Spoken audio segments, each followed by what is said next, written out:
السلام عليكم ورحمة الله وبركاته. الحمد لله رب العالمين، نحمده ونستعينه ونستغفره ونعوذ بالله من شرور أنفسنا ومن سيئات أعمالنا. من يهده الله فلا مضل له ومن يضلله فلا هادي له، وأشهد أن لا إله إلا الله وحده لا شريك له، وأشهد أن محمدا عبده ورسوله. أما بعد، أعوذ بالله من الشيطان الرجيم. بسم الله الرحمن الرحيم. قل يا أيها الكافرون لا أعبد ما تعبدون ولا أنتم عابدون ما أعبد ولا أنا عابد ما عبدتم ولا أنتم عابدون ما أعبد لكم دينكم ولي دين. அன்பிற்குரிய சகோதரர்களே, நாம் இந்த வார திருக்குரான் விளக்க உரை வகுப்பிலே திருமறை குரானின் 109வது அத்தியாயமாகிய சூரா அல் காஃபிரூன் என்ற அத்தியாயத்தின் விளக்க உரையை பார்க்கவிருக்கின்றோம். இந்த அத்தியாயத்திலே மொத்தம் 6 வசனங்கள் இடம்பெற்றிருக்கிறது. இந்த அத்தியாயத்தினுடைய முதலாவது வசனத்தில் குல் யா ஐயுஹல் காஃபிரூன், அல் காஃபிரூன் என்ற வார்த்தை இடம்பெற்றிருப்பதினால் இந்த சூராவிற்கு சூரா அல் காஃபிர், சூரத்துல் காஃபிரூன் என்ற பெயர் சூட்டப்பட்டிருக்கிறது. திருமறை குரானினுடைய இந்த 109வது அத்தியாயமும் அதே போன்று திருமறை குரானின் 112வது அத்தியாயமாகிய சூரத்துல் இஹ்லாஸ், குல் ஹுவல்லாஹு அஹத் என்ற இந்த 2 அத்தியாயங்களும் தௌஹீதினுடைய மிக முக்கியமான அடிப்படைகளை, ஓரிரை கொள்கையினுடைய அடிப்படைகளை உள்ளடங்கி இருக்கிறது. நபிகள் நாயகம் ஸல்லல்லாஹு அலைஹி வஸல்லம் அவர்கள் இந்த 2 அத்தியாயங்களையும் ஃபஜ்ருடைய முன் சுன்னத்தில் அவங்க வழமையாக ஓதி இருக்கின்றார்கள். ஃபஜ்ர் தொழுகையினுடைய முன் சுன்னத்தில் முதல் ரக்காத்தில் சூரத்துல் இஹ்லாஸ், 2வது ரக்காத்தில் சூரத்துல் காஃபிரூன் என்ற அத்தியாயத்தை ஓதி இருக்கின்றார்கள். அதே போன்று இரவில் தொழக்கூடிய தொழுகைகளை 2 தொழுது கடைசியில் வித்ராக தொழும் பொழுது, அந்த வித்திர் தொழுகை ரசூல் ஸல்லல்லாஹு அலைஹி வஸல்லம் 3 ரக்காத்துகளாக தொழும் பொழுதும் வித்திர் தொழுகையில் முதல் ரக்காத்தில் சப்பிஹ் இஸ்ம ரப்பிக்கல் அலா, 2வது ரக்காத்தில் சூரா அல் காஃபிரூன், குல் யா அய்யுஹல் காஃபிரூன், 3வது ரக்காத்தில் சூரத்துல் இஹ்லாஸ், குல் ஹுவல்லாஹ் சூராவை என்ன செஞ்சிருக்கிறாங்க, ஓதி இருக்கின்றாங்க. அதே போன்று மக்ரிப் தொழுகையினுடைய பின் சுன்னத்திலையும் ரசூல் ஸல்லல்லாஹு அலைஹி வஸல்லம் முதல் ரக்காத்தில் குல் யா அய்யுஹல் காஃபிரூன், 2வது ரக்காத்தில் சூரத்துல் இஹ்லாஸ், குல் ஹுவல்லாஹ் சூராவை ஓதி இருக்கிறாங்க. அதே போன்று ஹஜ்ஜு உம்ரா செய்யும் பொழுது தவாஃப் முடித்த பிறகு அதே மக்காமே இப்ராஹிமுக்கும் நமக்கு மத்தியில் மக்காமே இப்ராஹிம் இருக்கக்கூடிய வகையில் காபாவை நோக்கி தொழுவது சுன்னத். அந்த தவாஃப் முடித்த பிறகு தொழக்கூடிய 2 ரக்காத் சுன்னத்தான தொழுகை ரசூல் ஸல்லல்லாஹு அலைஹி வஸல்லம் அவர்கள் முதல் ரக்காத்தில் குல் யா அய்யுஹல் காஃபிரூன், 2வது ரக்காத்தில் சூரத்துல் இஹ்லாஸ், குல் ஹுவல்லாஹ் சூராவை என்ன செஞ்சிருக்கிறாங்க, ஓதி இருக்கிறாங்க. அப்போ இந்த 2 சூறாக்களையும் பல்வேறு சுன்னத்தான தொழுகைகளில் ரசூல் ஸல்லல்லாஹு அலைஹி வஸல்லம் ஓதி காட்டியிருக்கிறாங்க. அதாவது நாம் இரவு தொழுகையை முடிக்கும் பொழுதும், பகலுடைய தொழுகை சுபவுடைய முன் சுன்னத்தை ஆரம்பிக்கும் பொழுதும், அதே போன்று பகலுடைய இறுதியில் மக்ரிபோடு இரவினுடைய ஆரம்பத்தில் நம்ம தொழக்கூடிய மக்ரிபுடைய பின் சுன்னத்திலையும் ரசூல் ஸல்லல்லாஹு அலைஹி வஸல்லம் இந்த அத்தியாயங்களை அன்றாடம் ஓதி இருப்பது இந்த அத்தியாயத்துடைய முக்கியத்துவத்தை நமக்கு என்ன செய்வது, காட்டுகிறது. அதே போன்று தௌஹீதை நாம் விளங்கிக் கொள்வதற்காக அதை 3 வகையாக பிரித்து சொல்வார்கள். ஒன்று தௌஹீது ருபூபியா. தௌஹீது ருபூபியான்னு சொன்னோம்னா இந்த பிரிவு எல்லாமே குர்ஆன் ஹதீஸை நன்றாக தெரிந்து தௌஹீதை நம்ம எளிமையாக விளங்கிக் கொள்வதற்காக குர்ஆன்லையும் சுன்னாவிலையும் சொல்லப்பட்ட ஏகத்துவத்துடைய அடிப்படைகள் இந்த 3 வகைக்குள் இருக்கும் என்ற அடிப்படையில் வகைப்படுத்தப்பட்டிருக்கு. நபிகள் நாயகம் சொன்ன ஒரு வகைப்பாடு அல்ல. குர்ஆனை படித்த அறிஞர்கள், சுன்னாவை படித்த அறிஞர்கள் அது சொல்லப்பட்டிருக்கக்கூடிய ஏகத்துவத்துடைய கருத்துக்களை 3ஆக அவங்க என்ன செய்வாங்க, பிரித்து நமக்கு எளிமையாக விளங்கிக் கொள்வதை சொல்லி தருவாங்க. ஒன்று தௌஹீது ருபூபியா. தௌஹீது ருபூபியா என்று சொன்னால் அல்லாஹ் மட்டும்தான் ரப்பு என்பது அவனை நாம் ஏகத்துவப்படுத்துவது. ரப்புனா என்ன? எல்லா உலகங்களையும் அவன் தான் படைத்தான், நம்மையும் அவன் தான் படைத்தான். அல்லாஹ்வை தவிர உள்ள எல்லா விஷயங்களும் உலகம் என்று சொல்லப்படும். அப்போ எல்லாவற்றையும் அணு முதல் அண்ட சராசரங்கள் வரை எல்லாவற்றையும் படைத்தவன், முன்மாதிரியின்றி படைத்தவன் அல்லாஹ் ரப்புல் ஆலமீன். அவன் ஒவ்வொன்றுக்கும் ஒரு விதியை என்ன செய்திருக்கிறான், அவன் தான் நிர்ணயித்திருக்கின்றான். ஒவ்வொரு மனிதனுக்கும் ஒரு விதி இருக்கிறது, வானத்திற்கு என்று ஒரு விதி இருக்கிறது, எல்லாவற்றுக்கும் அல்லாஹ் ஒரு விதியை, சூரியனுக்கு என்று அல்லாஹ் ஒரு விதியை நிர்ணயித்திருக்கின்றான், சந்திரனுக்கு என்று விதியை நிர்ணயித்திருக்கின்றான். எல்லா படைப்பினங்களுக்கும் அல்லாஹ் ரப்புல் ஆலமீன் ஒரு விதியை அவன் தான் நிர்ணயித்திருக்கின்றான். அவன்தான் எந்தெந்த ஜீவராசிகளுக்கெல்லாம் ரிசுக்கு கொடுக்கணுமோ ரிசுக்கு கொடுக்கக்கூடிய அவன் தான். உயிரை கைப்பற்றக்கூடிய அவன் தான். அவன்தான் மலையை இறக்கி வைக்கக்கூடியவன். அவனுடைய நாட்டப்படிதான் நமக்கு ஒவ்வொரு துன்பமும் ஒவ்வொரு நல்லதும் நமக்கு நடக்கிறது. அவனுடைய நாட்டம் இல்லாமல் எதுவுமே நடக்காது என்று எல்லா ஆற்றல்களையும் அல்லாஹ் ஒருவனுக்கு மட்டுமே உரித்தானதாக நம்புவது தௌஹீது ருபூபியா. ரப்பு என்றால் படைத்து பரிபாலிக்கக்கூடியவன். எல்லாவற்றையும் அல்லாஹ் ஒருவனுக்குத்தான். அல்லாஹ்வுக்கு வானத்தையும் பூமியையும் படைத்ததில் அவனுக்கு எந்த ஒரு கூட்டாளியும் என்ன செய்யாது, கிடையாது. அவனுக்கு எந்த உதவியாளர்களும் என்ன செய்யாது, கிடையாது. இது தௌஹீது ருபூபியான்னு சொல்லுவாங்க. இரண்டாவது, அல்லாஹ் ஒருவன் தான் நம்முடைய ரப்பு. அவன் தான் நம்மை படைத்தான், அவன் தான் நம்மை பரிபாலிக்கின்றான், அவன் தான் நமக்கு உணவளிக்கின்றான், அவன் தான் நமக்கு நீர் போட்டுகின்றான், அவன் தான் நமக்கு நல்வழி காட்டுகின்றான். நமக்கு நோயுற்று விட்டால் நமக்கு ஆரோக்கியம் தரக்கூடிய அல்லாஹ் ரப்புல் ஆலமீன். அவன் தான் நம்மை மரணிக்க செய்கின்றான், அவன் தான் நம்முடைய பாவங்களை மன்னிக்க கூடியவன், அவன் தான் மறுமையில் நம்மை உயிர்ப்பித்து எழுப்பக்கூடியவன் என்று அல்லாஹ் ஒருவன் மட்டும்தான் அந்த தகுதிக்கு உரியவன் என்று நாம் நம்பும் பொழுது நாம் செய்யக்கூடிய எல்லா வணக்கங்களையும் அந்த அல்லாஹ் ஒருவனுக்கு மட்டும்தான் செய்ய வேண்டும். வணக்கம் என்று சொல்லும் பொழுது அல்லாஹ் ரப்புல் ஆலமீன் விரும்பக்கூடிய சொல், அல்லாஹ் ரப்புல் ஆலமீன் விரும்பக்கூடிய செயல், அல்லாஹ் ரப்புல் ஆலமீன் விரும்பக்கூடிய நம்பிக்கை, இந்த மூன்றும் வணக்கம். அப்ப நாம் இந்த உலகத்துல வாழும்போது அல்லாஹ் எத்தகைய சொற்களை விரும்புகிறானோ அத்தகைய சொற்களை பேச வேண்டும். அல்லாஹ் எத்தகைய செயல்களை அல்லாஹ் விரும்புகிறானோ அத்தகைய செயல்களை செய்ய வேண்டும். எவ்வாறு செய்ய வேண்டும் என்று அல்லாஹ் விரும்புகிறான் அவ்வாறு செய்ய வேண்டும். எந்த ஒரு கடுகளோ வணக்கமாக இருந்தாலும் அதை இறைவன் அல்லாதவர்களுக்கு நாம் செய்துவிடக்கூடாது. லா இலாஹ இல்லல்லாஹ், வணக்கத்திற்கு தகுதியானவன் அல்லாஹ் ஒருவன் மட்டும்தான். அப்ப மக்கா காஃபிர்களை பொறுத்த வரைக்கும் அவங்க அல்லாஹ்வை ரப்பாக விளங்கியிருந்தார்கள்.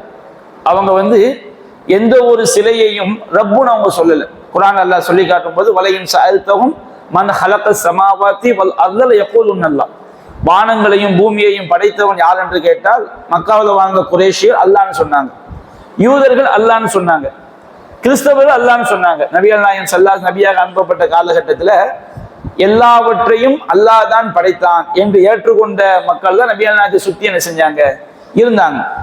மக்கா காஃபிர் அல்லாஹ் பல்வேறு வசனம் சொல்லி காட்டுகின்றான். மன் நஸ்ஸல மினஸ் ஸமாஇ மாஅன், வானத்துல தண்ணீரை மழையை இறக்கி வைப்போம் யார் என்று கேட்டால் அல்லாஹ் அவங்க என்ன செஞ்சுக்கிட்டாங்க, ஒத்துக்கிட்டாங்க. ஏன்னா அவங்க அல்லாஹ்வை ஏற்றுக்கொண்ட மக்களாக இருந்தார்கள், அல்லாஹ்வை ரப்பாக ஏற்றுக்கொண்ட மக்களாக இருந்தார்கள். அப்போ அல்லாஹ்வை ஒருவன் ரப்பாக ஏற்றுக்கொண்டால் எல்லா வணக்கங்களுக்கும் தகுதியானவன் அல்லாஹ் ஒருவன் என்று அதையும் ஏற்றுக்கொள்ள வேண்டும். அந்த ரப்புக்கு தான் நம்முடைய எல்லா வணக்கங்களும் நாம செய்ய வேண்டும். ஆனா மக்கா காஃபிர் அதுல உடன்படலை.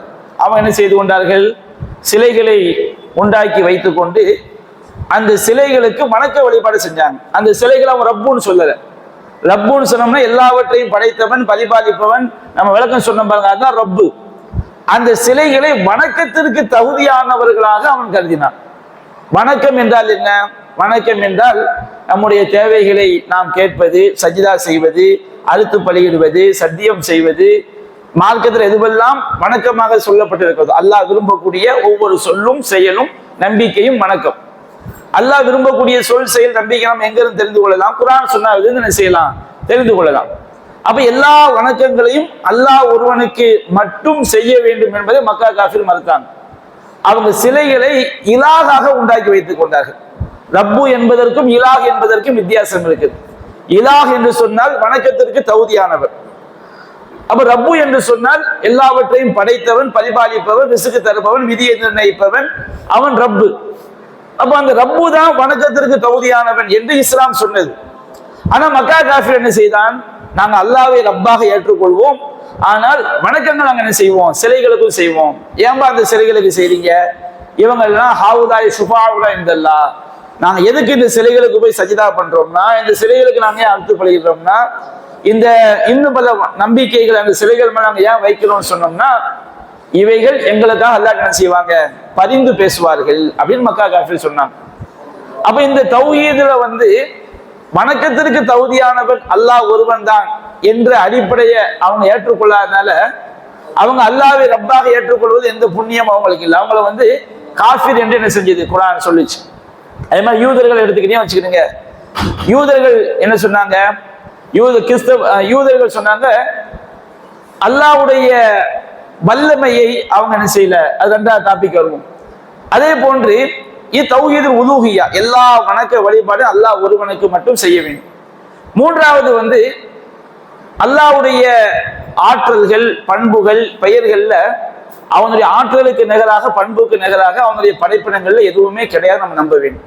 அல்லாஹ்வை ரப்பாக ஏற்றுக்கொண்டோம் என்றால் அல்லாஹ் அலீம், அல்லாஹ் அறிந்தவன் என்று சொன்னால் நமக்கும் அறியக்கூடிய பண்பு இருக்கு. நம்முடைய தன்மைக்கு நமக்கு அறியக்கூடிய பண்பு, நமக்கு பார்க்கக்கூடிய பண்பு இருக்கு, நமக்கு கேட்கக்கூடிய பண்பு இருக்கு, நமக்கு உதவி செய்யக்கூடிய பண்பு இருக்கு. எல்லா படைப்பினங்களுக்கும் பல்வேறு பண்புகளை அல்லாஹ் கொடுத்திருக்கின்றான். ஆனா அல்லாஹ்விற்கு இருக்கக்கூடிய பண்புகளுக்கு நிகராக அவனுக்கு இணையாக கடுகளோ கூட எந்த படைப்பினங்களும் வர முடியாது. இது அஸ்மா வ சிஃபாத், அல்லாஹ்வுடைய பெயர்களிலும் பண்புகளிலும் அவனை நாம் தனித்தவனாக, இணையற்றவனாக, முழுமையானவனாக நாம நம்புறது.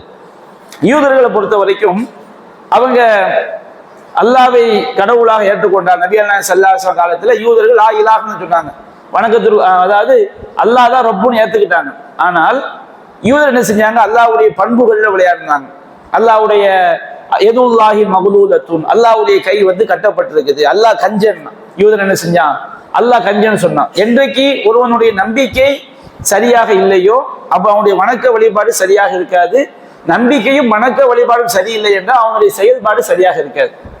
யூதர் என்ன செஞ்சான், அல்லாஹ் வந்து கஞ்சன் சொன்னான். அல்லாஹ் கஞ்சன் சொல்லிட்டான் வச்சுக்கிடுங்க, அல்லாஹ்வுடைய கை கட்டப்பட்டு இருக்கிறது அப்படி யூதர்கள் சொல்லும் போது அல்லாஹ் போய் கேட்பானா?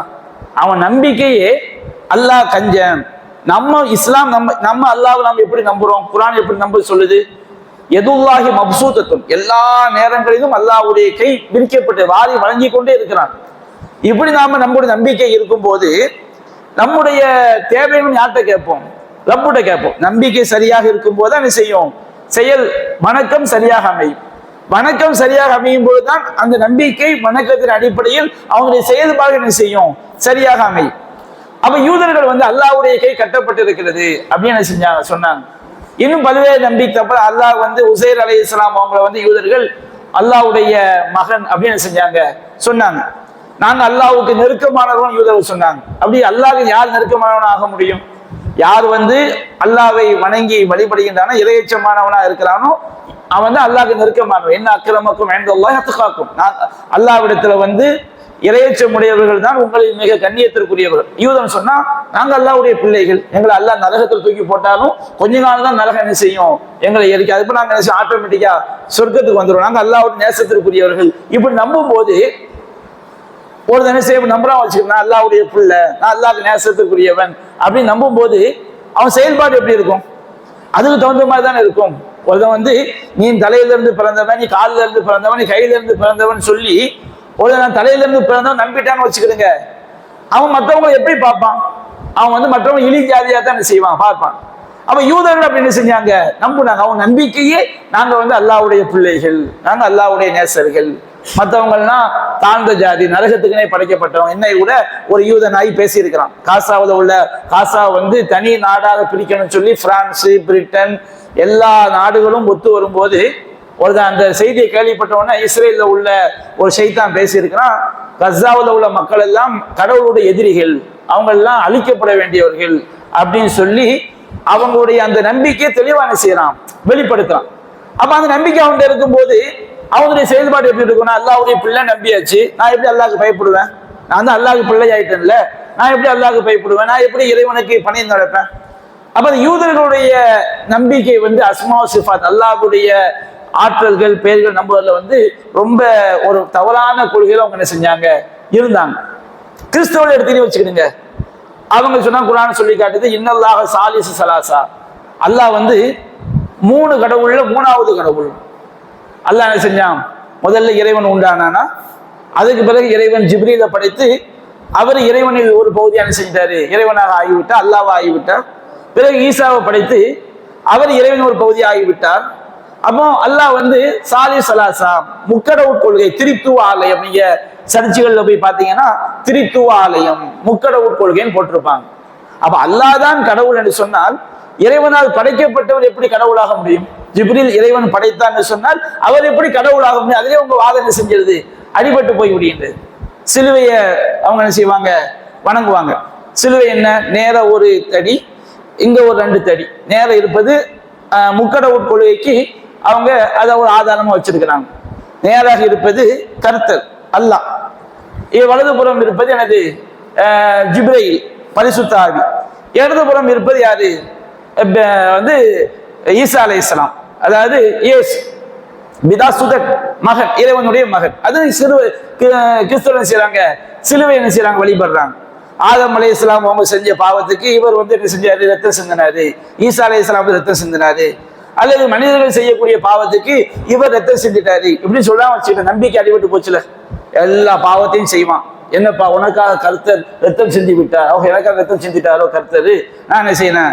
விபச்சாரம் பண்றேன், கொள்ளை அடிக்கிறேன், வட்டி வாங்கிறேன். ஏன்டா சரி, உனக்காக கர்த்தர் ரத்தம் சிந்திட்டார்ல, அப்ப அவன் எப்படி திருந்துவான்? அவன் எப்படி தன்னுடைய செயல்களை சரிப்படுத்திக் கொள்வான்? இப்படி வந்து ஒவ்வொரு சாராருமே, அல்லாஹ்வை நம்பிய சாராருமே இறைவனை நம்புவது, இறைவனுடைய ஆற்றல் வல்லமையில் நம்புவது, வணக்க வழிபாடுகளை இறைவனுக்கு மட்டும் செய்ய வேண்டும் என்ற விஷயத்துல வந்து அவங்க இறைவனுக்கு இணை வைக்கக்கூடியவர்களாகவும் இறைவன் அல்லாதவர்களை வணங்கக்கூடியவர்களாகவும் அவங்க என்ன செஞ்சாங்க? இருந்தாங்க. அப்போ திருமறை குர்ஆன் என்ன சொல்லுது? சூரத்துல் இக்லாஸ் நீங்க எடுத்துக்கிட்டீங்கன்னா அல்லாஹ்வை பற்றி அறிவது. குல் ஹுவல்லாஹு அஹத், அல்லாஹ் ஒருவன், எல்லாத்திலும் அல்லாஹ் ஒருவன், அவன் தான் ரப்பு, வணக்கத்திற்கு தகுதி, அவன் தான் எல்லாவற்றையும் படைத்து படிப்பாடு, அவன் ஒருத்தன் மட்டும்தான். வணக்கத்திற்கு தகுதி அல்லாஹ் ஒருவன் மட்டும்தான். அல்லாஹ்வுடைய ஆற்றல்கள்ல, பண்புகள்ல, அவனுடைய தோற்றத்துல அவனுக்கு ஈக்குவலாக, அவனுக்கு சமமாக, அவனுக்கு நிகராக எதுவுமே இல்லை. அல்லாஹு சமத், அல்லாஹ் தேவையற்றவன். அவனுக்கு கடவுளுக்கு எந்த தேவையும் கிடையாது. மனைவி கிடையாது, பிள்ளை கிடையாது, அவனுக்கு எந்த உணவு தேவை கிடையாது, எதுவுமே எனக்கு தேவை கிடையாது. லம் யலித், அவன் யாரையும் பெறவும் இல்லை.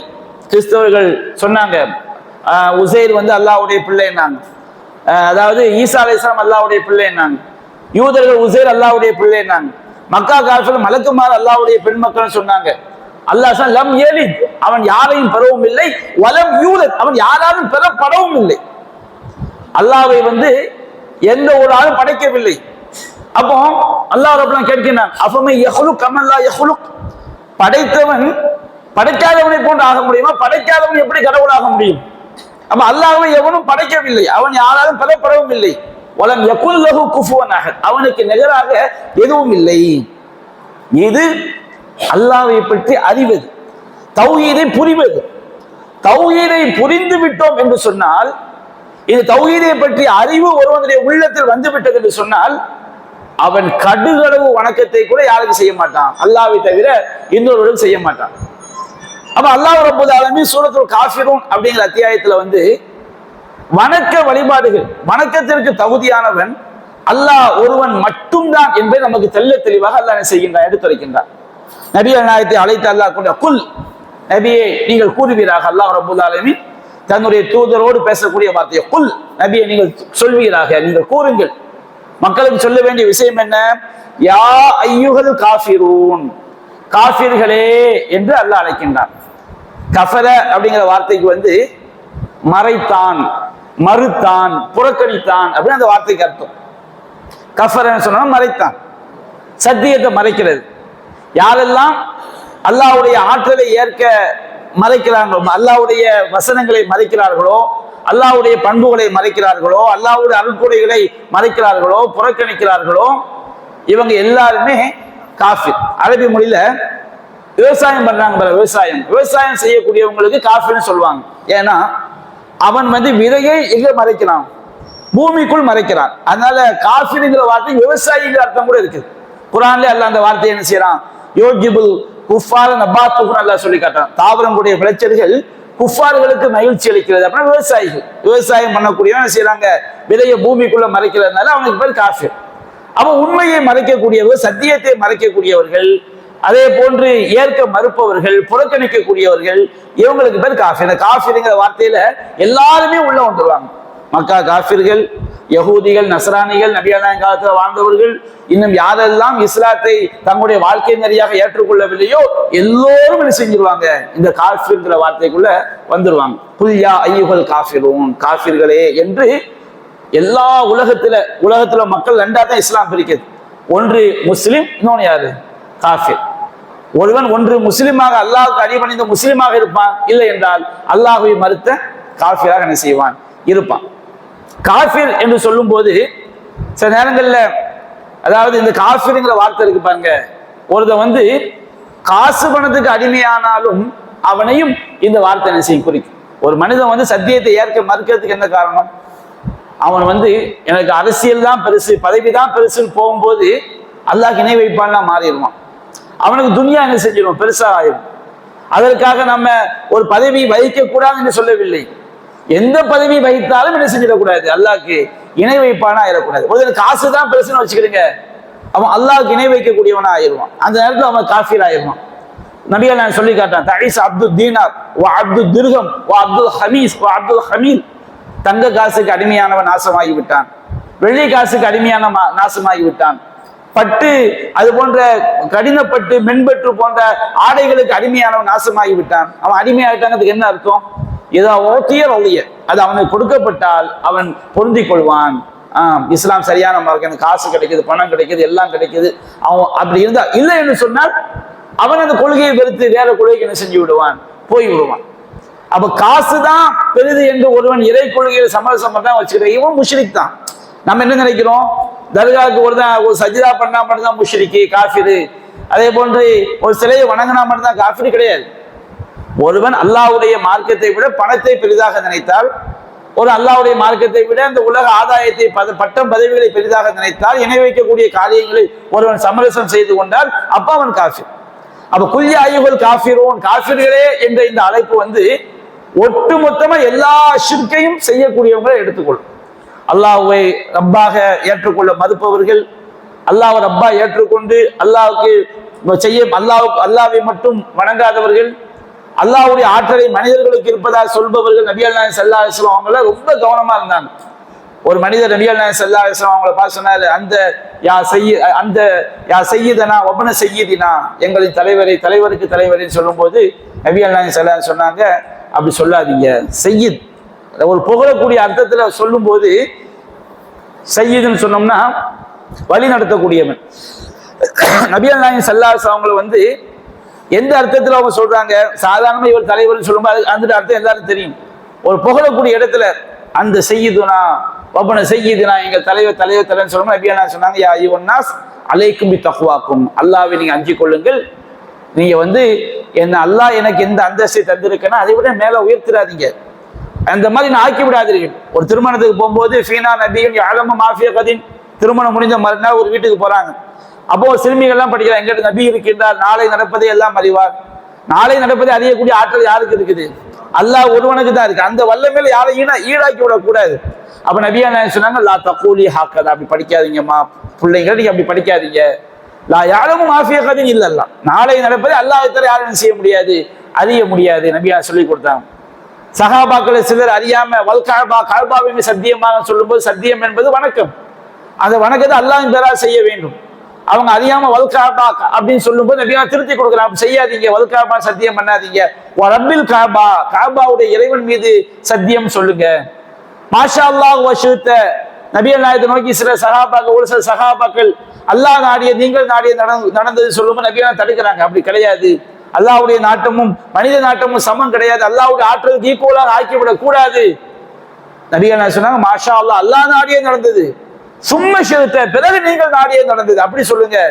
அல்லாஹ்வுடைய ஆற்றல்ல பண்புல என்ன செஞ்சாரு, என்னை இணையாக்கி விடாது நபியான தடுத்தாங்க. ரசூல் ஸல்லல்லாஹு அலைஹி வஸல்லம் மகன் இப்ராஹிம் அலைஹிஸ்ஸலாம் அவங்க மௌத்தான நாள்ல சூரிய கிரகணம் பிடிக்குது. அப்ப மக்கள்லாம் என்ன பேசுகிறாங்க, இப்ராஹிம் நபியுடைய மகன் மரணித்ததற்காக இந்த கிரகணம் பிடித்து விட்டது, நபியுடைய மகனுக்கு ஒரு புனிதத்துவத்தை உண்டாக்குறாங்க. அந்த மகன் சொர்க்கவாசி தான், ஆனால் இறைவனே வானம் பூமி அதற்காக அழுவதை போன்று, இறைவனுடைய படைப்பினங்கள் எல்லாம் அதற்கு கவலை தெரிவிப்பதை போன்று செய்யறாங்க. வானம் பூமி யாருடைய கட்டுப்பாட்டில் இருக்குது, அல்லாஹ்வுடைய கட்டுப்பாட்டில் இருக்குது. அப்ப நபியா நாயகம் சொன்னாங்க, இந்த ஷம்ஸ வல் கமர ஆயத்தானின் ஆயாத்தில்லா, சூரியனும் சந்திரனும் அல்லாஹ்வுடைய அத்தாட்சிகள். யாருடைய மரணத்திற்காம் யாருடைய பிறப்புக்காம் அதை என்ன செய்யாது, கிரகணம் பிடிக்காது. ஒரு சஜிதா செய்தல் வணக்கம் என்று சொன்னால், நான் ஒரு பெண் ஒரு மனிதன் இன்னொரு மனிதனுக்கு சஜிதா செய்வதாக இருந்தால் ஒரு பெண் கணவனுக்கு சஜிதா செய்ய உத்தரவிட்டு இருப்பேன். ஆனா ஷரியத்தில் என்ன செய்யாது, கூடாது. என்கிட்ட வந்து நீங்க எந்த உதவியும் கேட்கக்கூட நபியா சொன்னாங்க. அல்லாஹ்வுடைய ஆற்றல்கள்ல பண்புகள்ல எந்த ஒரு நேரத்திலையும் மக்கள் தன்னை இறைவனுக்கு நிகராக கொண்டு வந்து விடக் கூடாது என்பதை இஸ்லாம் ரொம்ப சரியாக இருந்தது, ரொம்ப கவனமா இருந்தது, ரொம்ப எச்சரிக்கையா இருந்தது. ஒரு பஞ்சம் ஏற்படும் போது விலை வந்து கூடும், ஒரு சில பொருளுக்கு விலை கூடும், வரத்து கம்மியாகும் போது. சில நேரங்கள் அதிகமா இருந்தால் விலை குறையும், விலை குறையும் போது மக்கள் நன்மையா இருக்கும், விலை கூடும் போது மக்களுக்கு அது கொஞ்சம் கஷ்டமா இருக்கும். அப்போ ஒரு நேரத்துல ஒரு சஹாபாக்கள் சிலர் இங்க வந்து ஒவ்வொரு பொருளுக்கும் ரேட்டை நிர்ணயம் கேட்கிறாங்க. சஹீல் தானா? அப்ப நபியானா வல்லாஹுல் முஸஹீர், அல்லாஹ் தான் விலையை நிர்ணயிக்கக்கூடியவன். அல்லாஹ் தன் நாடியவருக்கு வாரி கொடுப்பான், நாடியவங்களுக்கு அல்லாஹ் அளவு நெருக்கடியை ஏற்படுத்துவான். அந்த வேலையை நான் செய்ய மாட்டேன். அப்ப நபிகள் நாயகம் ஸல்லல்லாஹு அலைஹி வஸல்லம் எல்லா விஷயத்திலையும் ரொம்ப கவனமா இருந்திருக்கிறாங்க. அல்லாஹ்வுடைய ஆற்றல் பண்பு அதுக்கு நிகரா தன்னை கொண்டு வந்து விடக்கூடாது. குர்ஆன் சொல்லுது, குல் நபியை சொல்லுங்கள், இன்னமான பஷரும் மிஸ்லுக்கும், நான் உங்களை போன்ற மனிதன் தான். எந்த விஷயத்துல? அல்லாஹ்வுடைய ஆற்றல் பண்புகள் வணக்க வழிபாடுகள்ல வந்து எனக்கு நீங்க செஞ்சிடாதீங்க, நான் உங்களை போன்ற மனிதன் தான். நமக்கு அவங்களுக்கு வித்தியாசம் இருக்கு. அல்லாஹ்வுடைய தூதர், அவங்களுக்கு அல்லாஹ்விலிருந்து இறை செய்தி வரும், அவர்கள் மூலமாக அல்லாஹ் பல அற்புதங்களை நிகழ்த்தி காட்டி இருக்கிறான், அது அல்லாஹ்வுடைய வல்லமைக்கு சான்று. ஆனால் அல்லாஹ்வுடைய ஆற்றல் வணக்க வழிபாடுகள் அதுல வந்து என்ன கிடையாது, நபிகள் நாயகம் ஸல்லல்லாஹு அலைஹி வஸல்லம் சரியாயிட முடியாது. எந்த மகானும் அல்லாஹ்வுக்கு நிகராக ஆகிவிட முடியாது, யாரும் ஆகிவிட முடியாது. நபிகள் நாயகம் ரொம்ப கவனமா இருந்தாங்க.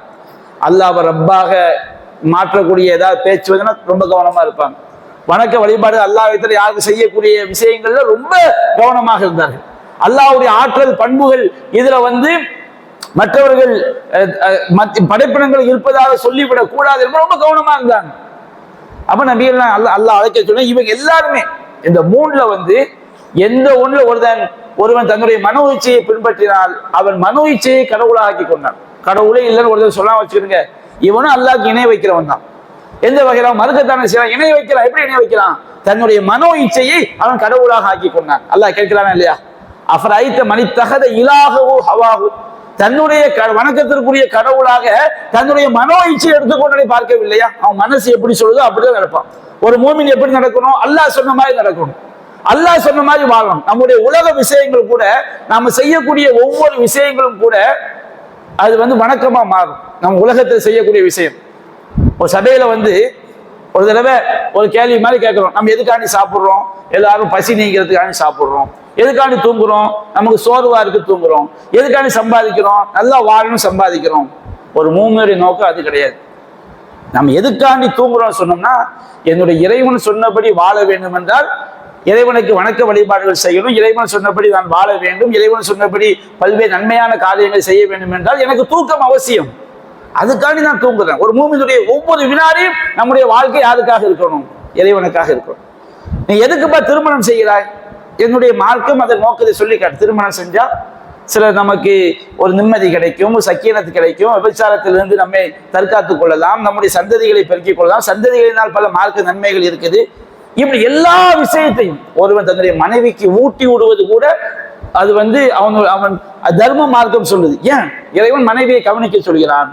பிள்ளைகளுக்கு செலவு பண்றது கூட நமக்கு வணக்கமாகும். ஏன் இறைவன் என்னுடைய பிள்ளைகளை கவனிக்க சொல்கிறான் என்ற அடிப்படையில் ஒவ்வொரு விஷயத்தையும் இறைவனுக்காக செய்யும் போது நம்முடைய வாழ்க்கை என்ன செய்து மரணம் நமக்கு வந்து வணக்கமாயிடுது. தூங்கும் போது என்ன செய்யறோம்? நபிகள் சொன்ன மாதிரி தூங்குறோம், ஓது செய்யறோம், அல்லாஹும்ம பிஸ்மிகா மூத்து வாகியா சொல்றோம், ஔராதுகளை ஓதுறோம், வலது புறமா படுக்கிறோம். இதெல்லாம் நம்ம தூக்கம் நமக்கு என்ன செஞ்சிருது? வணக்கமாயிருது. சாப்பிடும்போது பிஸ்மில்லா சொல்லி சாப்பிடுறோம், சாப்பிடுவது வணக்கமாகிறது. ஒரு பயானை கேட்பதற்கு அமர்ந்திருக்கிறோம், இறைவனுடைய மார்க்கத்தை தெரிய வேண்டும் என்பதற்காக, அது நமக்கு வணக்கமாகி விடுகிறது. அப்ப வணக்கம் என்று சொன்னால் அல்லாஹ் ரப்புல் ஆலமீன் எந்தெந்த காரியங்களை எப்படி செய்ய வேண்டும், எப்படி வாழ வேண்டும், எப்படி நாம் பேச வேண்டும் என்று நமக்கு உத்தரவு, எப்படி நம்ப வேண்டும் என்று உத்தரவிட்டானோ அல்லாஹ் நமக்கு வழிகாட்டி தந்த பிரகாரம், அல்லாஹ்விடமிருந்து அல்லாஹ்வுடைய தூதர் வழிகாட்டி தந்த பிரகாரம் அதற்கு அடிபணிவதுதான் வணக்கம், அதற்கு எதிராக நடப்பதுதான் குஃப்ர். அப்போ அல்லாஹ் அழைக்க அய்யுஹல் காஃபிரூன், காஃபிர்களை என்று அல்லாஹ் செய்கின்றான், அழைக்க சொல்கின்றான். லா அஅ்புது மா தஅ்புதூன், நீங்கள் வணங்கக்கூடியவற்றை நான் ஒருபோதும் வணங்க மாட்டேன். லா அஅ்புத் அப்படிங்கிற வார்த்தைக்கு ரெண்டு அர்த்தம். நிகழ்காலத்தையும் குறிக்கும், எதிர்காலத்தையும் குறிக்கும்.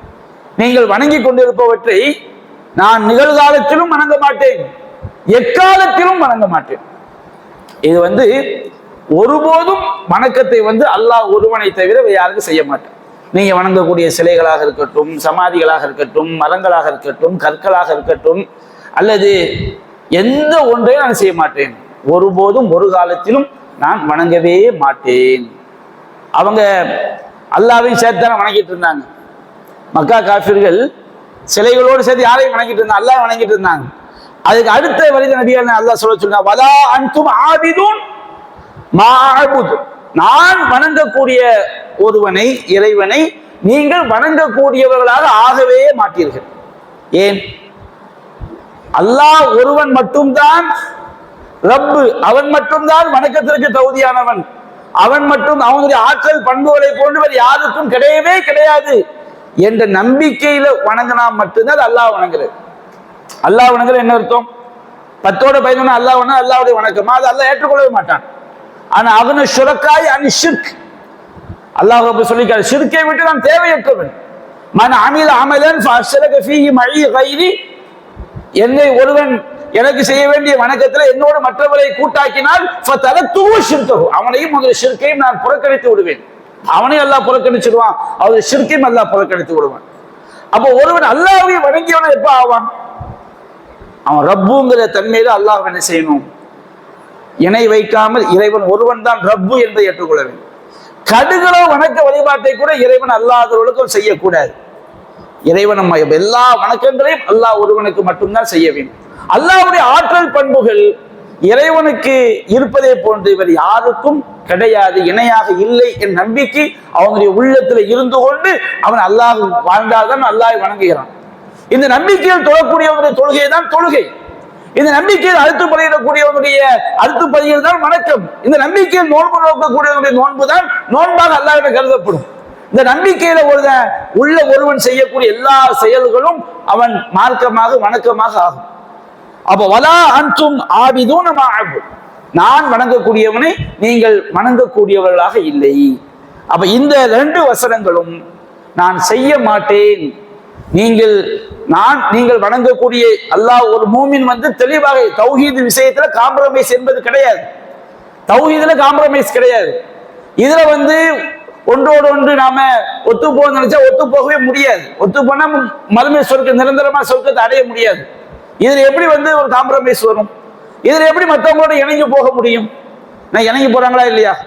அதாவது மத நல்லிணக்கம் அப்படிங்கிற பேர்ல பிள்ளையார் சதுர்த்திக்கு, விநாயகர் சதுர்த்திக்கு போய் வரவேற்பு கொடுக்கிறது, பல்வேறு ஷிர்கான காரியங்களை பங்கெடுக்கிறாங்க. அது எப்படி ஒரு தௌஹீத் ஷிர்க் எப்படி ஒன்றிணைய முடியும்?